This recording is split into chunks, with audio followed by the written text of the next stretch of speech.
ইনসাফে আসলে আমি নাইয়ের মতো আছি, থাকতে থাকতে নাই অথবা একটু থেকেও নাই। বলি, ইনসাফ বলি, এশা মার্ডার বলি, অথবা উৎসব, আর কি কি, নীলচক্র, টগর, এই সবগুলো সিনেমাই আমি চাই বাংলাদেশের যারা সিনেমাপ্রেমী দর্শক আছেন সবাই এই সবগুলো সিনেমাই দেখুন। আসলে আমাদের সিনেমাকে যদি সামনের দিকে আমরা এগিয়ে নিতে চাই, একটি দুটি সিনেমা দিয়ে আসলে হবে না, সব সিনেমাই কষ্ট করে সবাই বানায়। এই যে একজন ডিরেক্টর বা প্রডিউসার, ভালো মন্দ তো হবেই, রান্নাও তো প্রতিদিন একরকম স্বাদ হয় না বাসায়। তা সো আপনারা সবগুলো সিনেমাই দেখবেন। আপনাদের মাধ্যমে দর্শকদের বলতে চাই, প্রত্যেকটা সিনেমার জন্য আমাদের উৎসবের টিম থেকে আমাদের শুভকামনা জানানো থাকলো।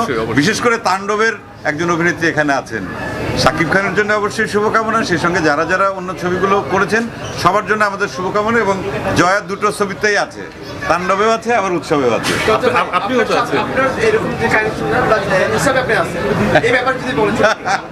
ইনসাফে আসলে আমি নাইয়ের মতো আছি, থাকতে থাকতে নাই অথবা একটু থেকেও নাই।